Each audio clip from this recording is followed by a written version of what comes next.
The 1996 Off-Road Racing Championship moved to Gaborone in Botswana for round 4 of the series, the Toyota 1000 Desert Race. This was the 4th consecutive year that the event has been based in the dry, diamond-rich country. Friday's route saw the field head northwest to the designated service point and then complete another loop of 250 kilometers before the overnight stop.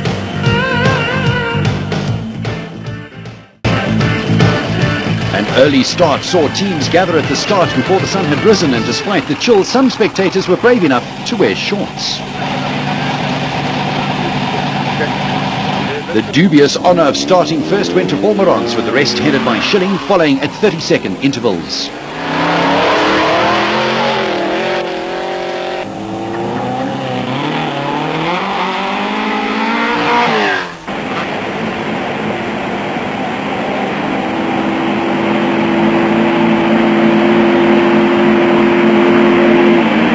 Off-road racing cars don't afford much protection against the elements, so it was with trepidation that crews approached a water splash on the old Lobatse road soon after the start. The last thing they needed was wet and cold overalls so early in the race before the sun came up and offered some warmth. With 2 days of hard racing ahead of them, competitors also needed to nurse their vehicles if they were to reach the checkered flag back at Gaborone.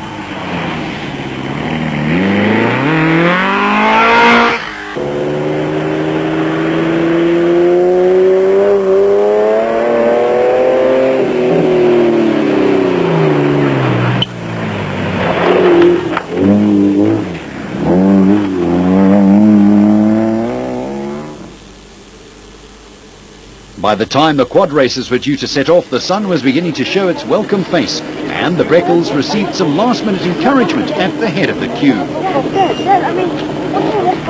Feeling a bit nervous, couldn't really sleep last night, you know. So I think it's going to help me a lot, you know, psychologically today. Won't have the dust, and no Vickers is behind me, you know, for a while. I don't know, maybe the whole way through, never know.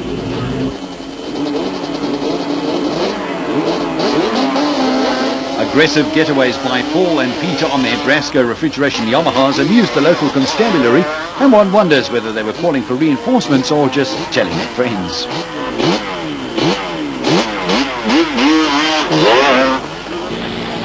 With the motorcycles due to start after the quads, there was time to reflect on the previous day's racing. Well, I had a good run. I had no dust. I was the first bike away, but I kept overshooting turns. I thought the markers were too close to the corners. And I guess I rode harder to try and make up time, but I'm happy to be third, and I'm actually glad I'm starting where I am.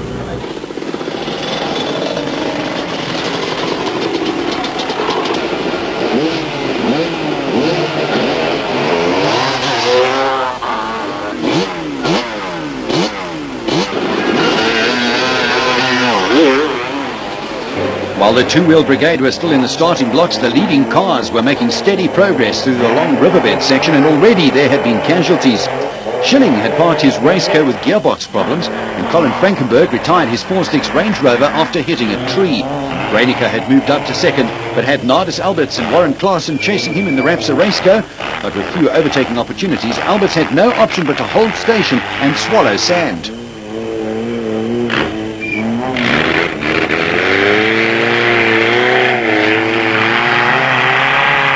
Italians Derek Pinoy and Craig Jackson had started ahead of Alberts, who got by when they had wrong slotted earlier. It was a bad start to the day for Marius Burain, who found himself battling to select gears, and he was losing ground rapidly to his bigger engined rivals. There were no such problems for the Chepex, who had the peaky Porsche motor in full cry as they floated the Class BV Motors Epson Raceco across the sand in the fast sections.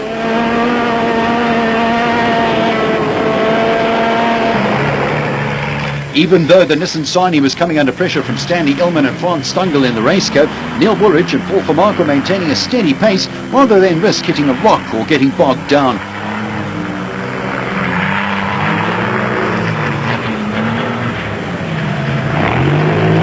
Dry riverbeds are every racer's nightmare, especially after recent rains, when there are pools of water which could have submerged rocks and other obstacles hidden in them.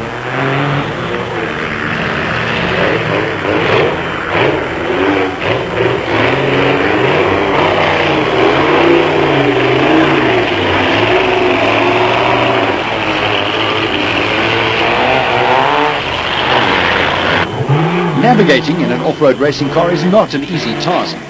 Just watch how Richard Leake is pointing out obstacles and giving directions to Cassie Coetzee as they guide the Castrol Toyota Hilux through the treacherous terrain.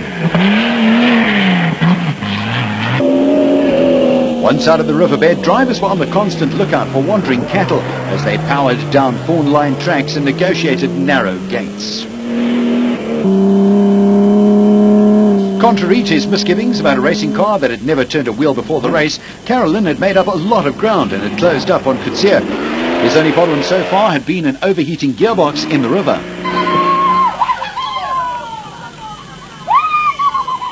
Paul Breckel's tenure at the head of the quad pack was proving more difficult than he anticipated, and a heavy fall, which didn't do much for his ego, kept the local population amused.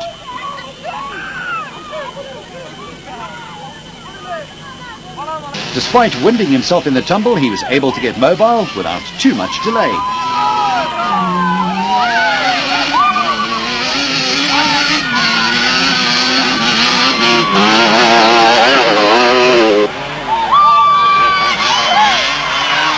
It had taken Van Deventer on his Jojo Tanks Yamaha Banshee less than 80 kilometers to move from 6th place to 2nd, and he was catching Breckel rapidly. Before the end of the riverbed, he'd regained his customary position at the front of the field.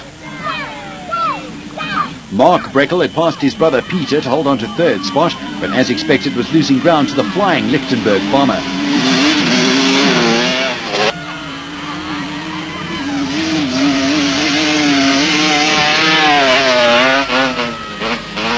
Having a constantly variable transmission proved to be an advantage in the sandy conditions, and it wasn't long before Coetzee had moved into the top 6 with the torquey single-cylinder Polaris. Kevin Pereira, on the other hand, found the narrow power band of his twin-cylinder Yamaha Banshee hard work, nevertheless was flying considering the fact that he set off in 11th place.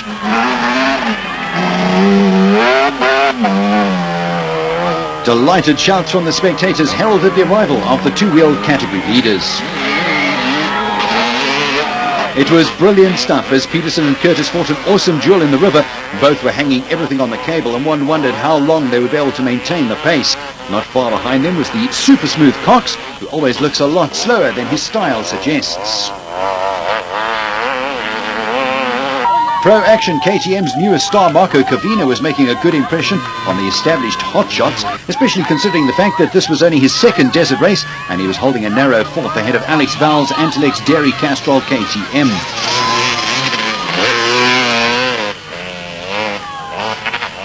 Kevin Fisher, who hails from Honeydew, was next along on his Montage Team Pro and KTM and was being chased hard by 200cc class leader Clayton Ensign aboard the FMF Racing Kawasaki KDX 200.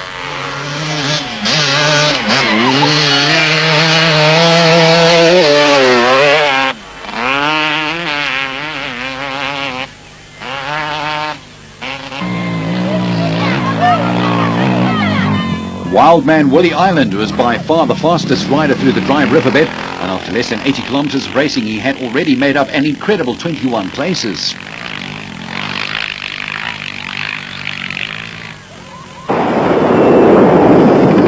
Meanwhile, out in front of the car field, it was still local driver JJ Vormerans leading comfortably. Local knowledge or not, he was still driving quicker than anyone else, but not for long. Soon after the service stop, they were limping home with a blown motor. By now, the field was starting to sort itself out, and Reynicker and Houghton had taken over the lead of the production vehicle category after Coetzee and Leake lost 10 minutes with a puncture. When Vormerans retired, the Bankman Toyota found itself leading overall. Finding the route through the dense thorn bushes was not always easy, though. Another crew running well were Alberts and Klaassen in the automatic Raceco, but they were under pressure from Italian Derek Pinoy, who's regarded by many as one of the best off-road racers on the scene at the moment.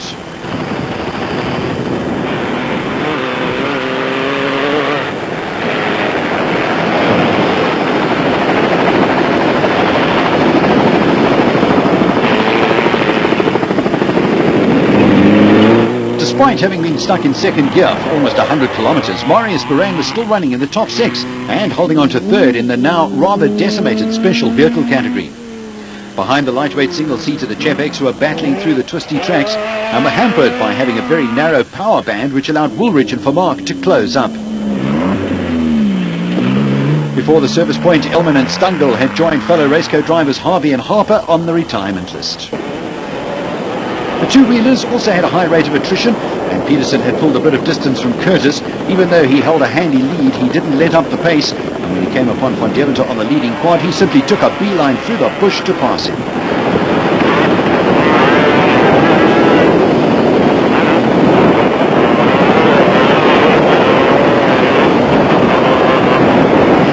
The Kalahari Sands can be very unforgiving, and next to find themselves stranded a long, long way from home were locals, Noble and Cooper.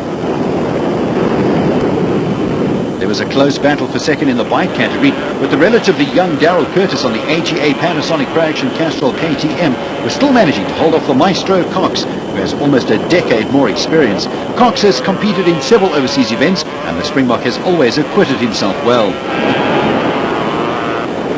What great shots from cameraman Trevor Taylor.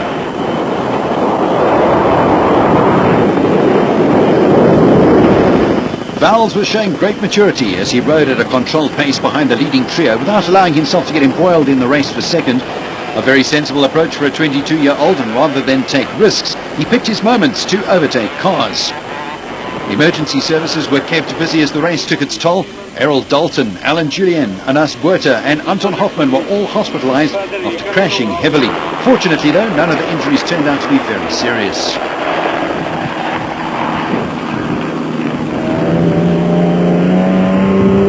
The 4.5-litre Bankman Toyota Land Cruiser was sounding glorious as Reiniger swung it down the narrow tracks en route to the finish and the overnight stop. Next up, and some 4 minutes behind, was Pinoy's Quickfoot Raceco. For the time being, he was content to lead the special vehicle class rather than challenge for the outright lead.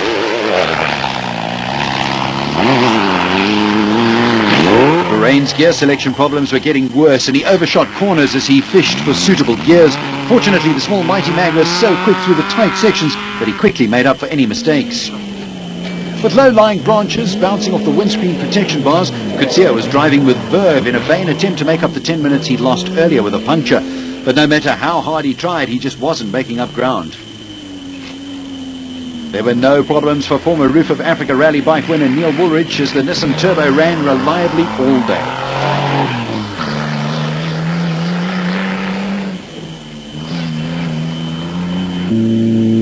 There was a nasty scare for Alberts and Klaassen when their Raceco suddenly lost oil pressure and they stopped immediately to investigate.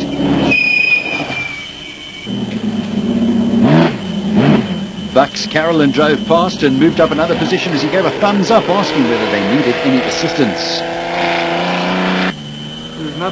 There was not much help anyone could offer though.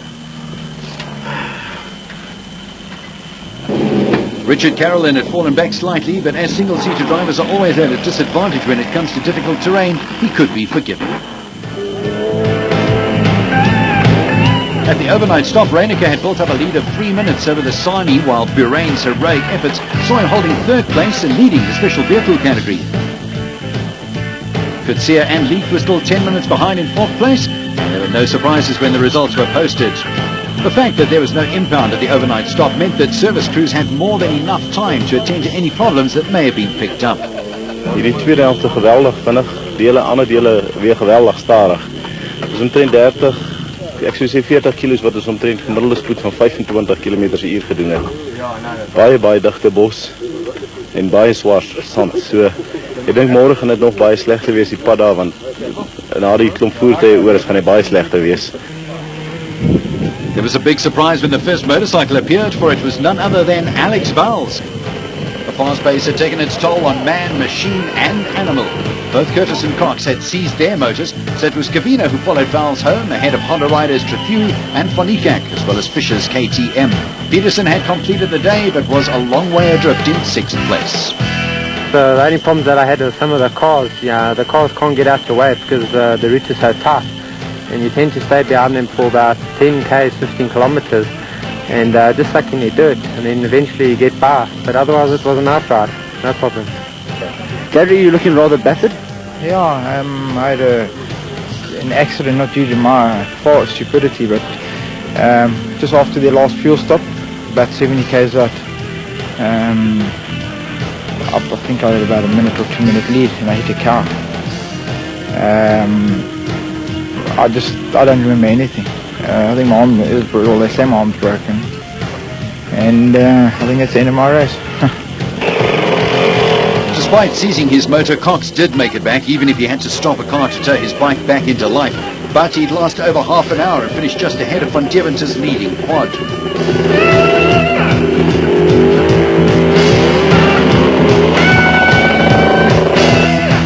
When Van Deventer says he's taking it easy, you know the word doesn't exist in his vocabulary. He finished a whopping 1 hour and 8 minutes ahead of Coetzee after Peter and Mark Breckel had crashed out.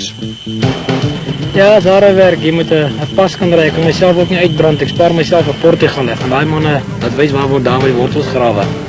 Nee, ek vat dit maar ek môre gaan ek dit baie kalm vat. Baie ek die fiets spaar.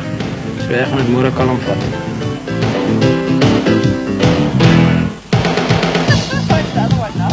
With the day's racing behind them, it was time to set up camp, light the fires and catch up on the trials and tribulations of fellow competitors before trying to get in a good night's sleep.